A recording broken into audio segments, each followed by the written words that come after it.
Helen Pierce is an architect and established Pierce Workshop upon moving to San Antonio in 2008. A graduate of Drexel University in Philadelphia, she has won 15 state and regional level AIA awards, has been published nationally and internationally, as well as placed in and won national and international design competitions, and her winning entry to downtown Miami is currently on exhibit at the University of Miami School of Architecture, and she is currently practicing with, let's see if there's anybody else here from this group, called Alamo Architects. Wow, I'm sorry, it's a small firm. Alamo Architects, please welcome Helen Pierce.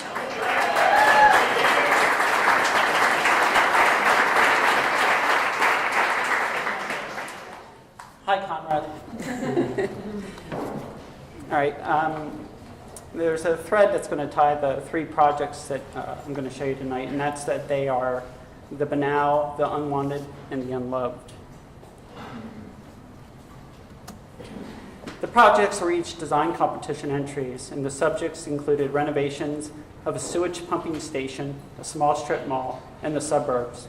There's also a common theme in the proposed solutions in that none of these are straightforward architectural solutions, but rather expand and challenge the questions asked by the competitions.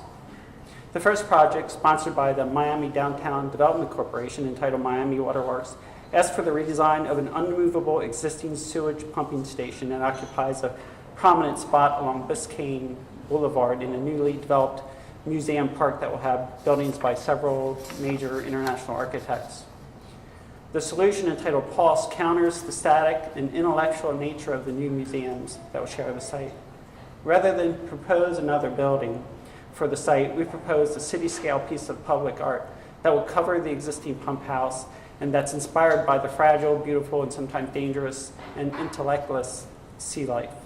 The sewage pumping station is dirty and noisy. They suck in and they thrust out, like buried creatures feeding on our waste. Pulse springs from these subterranean pulps in the form of a writhing, tentacled, photoluminescent, hedonistic top that transmits through noise and motion and light the cadence of the city. Curved, flexible, glow-in-the-dark cast rubber prongs with lit ends extend from the steel armature placed over the existing pump station. At the perimeter, a digital billboard band provides a communicating, glowing base. Pulse sits in a slightly sunken basin that allows one to approach and be completely engulfed. What is unloved and considered dirty and unmentionable is made unabashedly wild and fun, if not a little bit scary. The city-scaled brooch is unique to Miami and its culture, and I kind of like to think of it like some sort of a sea creature that washed up during a hurricane and decided to stay and have some fun. We won the competition, but we were met with some mixed reviews.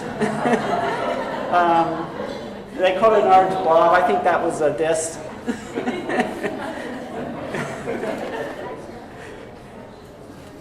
There might have been some sarcasm in that.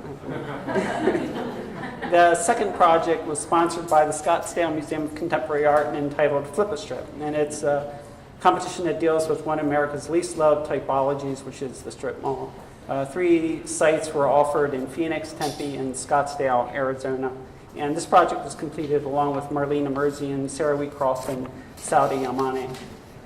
Rather than trying to transform the strip mall into something it's not, which we know a lot of people would do, we tried to improve what it is. In many ways, it's a perfect economic engine, abject and infrastructure-like, populated with mostly locally owned businesses that increasingly strive to compete against larger national chains, but they contribute far greater to the local economy. Our solution, entitled Divert, aims to support those local economies via community-focused and environmentally friendly branded kit of parts that can be applied to any strip shopping center in order to allow locally owned businesses to be more competitive against the national chains by capitalizing on a more consistent customer experience. The basic form and developer economics don't change. We rejected densification in lieu of our umbrella support and collective advertising, along with strong visual identifiable aesthetics designed to be understandable from a car going 55 miles an hour.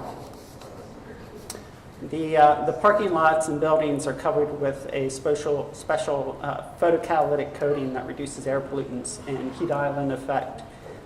It's also self-cleaning, and this has actually been used quite a bit in Europe, and particularly in tunnels to reduce pollution. And it would provide a clean, product-like aesthetic.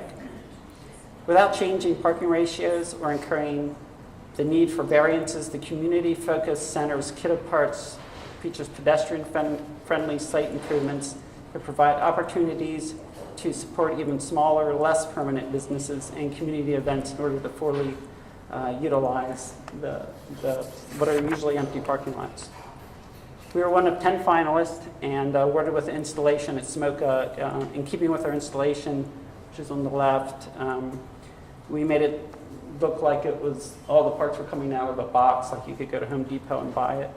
And on the right, that was the winner, and it was entitled Urban Battery, and it cleaned produced energy with algae. The final project was sponsored by a web magazine called Inhabitat, and it marked for me a high level of frustration at seeing self-indulgent, naive, greenwash competitions as if only design would save the world. This competition asked competitors to reimagine the suburbs. Our solution proposed a reality check for the competition. Population growth is the elephant in the room, and there aren't just more of us, we're bigger, and the things we consume are larger. Yet despite everything we know about the stresses on our planet, we don't change. People want what they want, and it seems at any price. Our solution lets them have their cake and eat it too. It'll just be a smaller piece of cake. Factor 64, or Honey, I Shrunk the Suburbs, proposes a radical shift in thinking about the solutions of sustainability and the next step in human evolution. Simply put, if we can't future-proof our environment through design and we can't change our habits of personal consumption, then the only other option that I could see is to make ourselves physically smaller. By genetically reducing the size of humans to 1/4 of our height or 1/64 our volume, we can drastically reduce our consumption of resources. A typical suburban family home can now house 64 families, and everyone gets all the space they're used to. Or if we just divide up the typical suburban lot, we can go from 3,000 people per square mile to a density of 48,000 people per square mile, which for comparison, Manhattan is 67,000 people per square mile. And this project was done in collaboration with Bobby Canavino. And of course, we didn't win. This is the winner. It was called the Frog's Dream, and it let the suburban home go back to nature, and the McMansion go back to nature. It was fun, but I'm sure that'll fix everything. Thank you.